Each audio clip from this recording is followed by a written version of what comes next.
Oluvannyuma lw'akaseera nga bannansi b'eggwanga ly'e Kenya babiri okuli Bob Njagi ne Nicholas Oyoo tebamanyiddwa gye bali, waliwo bannamateeka n'abalunzi b'eddembe ly'obuntu abaddukira mu kkooti okugisaba ekaka gavumenti ebaleete nga balamu oba bafu. Ekiragiro kino kyafulumizibwa omulamuzi Peter Kinobe nga 14 omwezi oguwedde era n'awa gavumenti ennaku 7 zokka okuba ng'egondedde ekiragiro kino. Kyokka nga bayita mu bannamateeka baabwe, omuduumizi wa UPDF akulira ekitongole ky'amagye ekikeesi ki Defence Intelligence and Security ne ssabadduumizi wa poliisi beegaana nti si be balina bannakenya bano. Baliko n'ebiwandiiko bye bawaayo eri kkooti nga balayira nti teri kitongole kya byakwerinda kyonna mu ggwanga Uganda kirina abantu bano. Kyokka kyewunyisiza bangi ate President Museveni okuvaayo n'ategeeza nga bannakenya bano bwe babadde mu mikono gyabyo ebyokwerinda oluvannyuma lw'okukwatibwa ku biteeberezebwa nti baalina enteekateeka z'okukuma mu bannayuganda naddala abawagizi ba NUP omuliro okwekalakasa. Museveni yategeezezza nti yasoose kufuna lukuma lwa ssimu okuva mu bakulu banne Kenya bw'atyo ne yeekuba mu mutima. They came. They were working with the Chagulanyi's group. That they are experts in riots. So they had come to train our people. Of course, with our very good intelligence system, we picked them up, and they have been in the fridge for some days. Ebigambo bya President Museveni bikubye bangi naddala bannamateeka n'abalwanira eddembe ly'obuntu enkyukwe. Bano bagamba nti Museveni okuvaayo ne yeewako obujulizi kyoleka lwatu nti ne bannayuganda abalala abazibabuzibwawo nga Sam Mugumya, John Bosco Kibalama n'abalala bali mu mikono gya gavumenti. Ewunyisa nnyo okubeera nti President eyajja emyaka 4 emabega nga promising okubeera nga restoring democracy, human rights etc.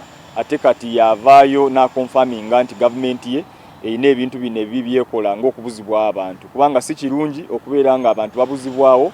President yandibadde atulaga nti atuwa guarantees nti abantu bonna bali safe, bali free.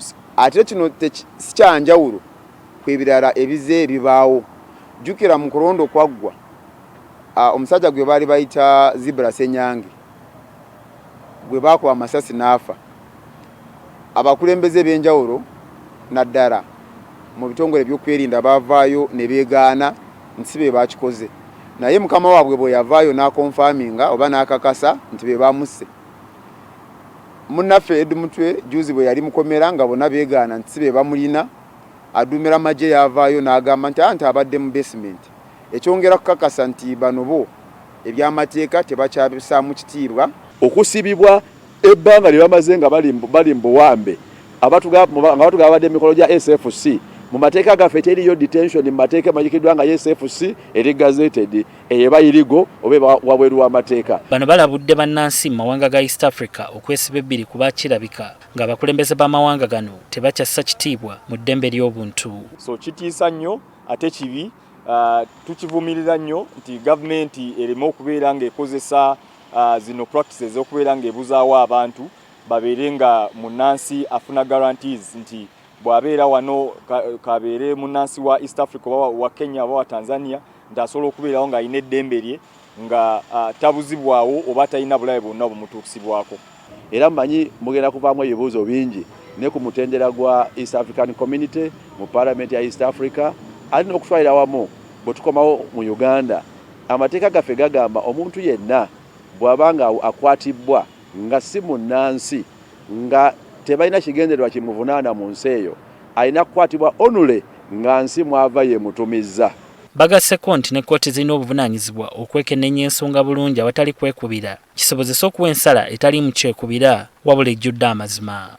Obujulizi bwaleetebwa mu kkooti nga bulaga nti bano abantu baawambibwa, nti abaabawamba baali ba gavumenti.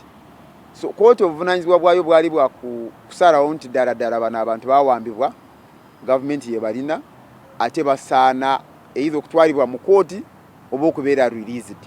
Kati ebinaadirirawo teri yandibadde anenya kkooti kubanga kkooti yo yandibadde nga ekikyo ekyerina okukola yakikola. Yo gavumenti y'e Kenya ng'eyita mu ambasada waayo kuno Joash Mangi etegeezezza ng'ensonga eno bwe yakwatiddwa mu ngeri ya kisajja kikulu awatali kumalawo nkolagana wakati w'amawanga gombiriri. I would like to reiterate that as a country we will not allow this very little incident to interfere with the cordial and indeed very friendly bilateral relations that exist between our country, Kenya, and Uganda.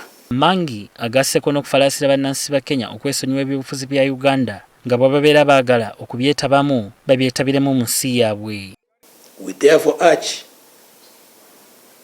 our brothers in Kenya to stick to politics in Kenya. Ono atunnyonnyodde nga bannansi b'e Kenya abaayimbulwa bwe bataatulugunyizibwa wadde n'akamu nga bwe bize bibungesebwa. The only torture they admitted to us was psychological because they were confined.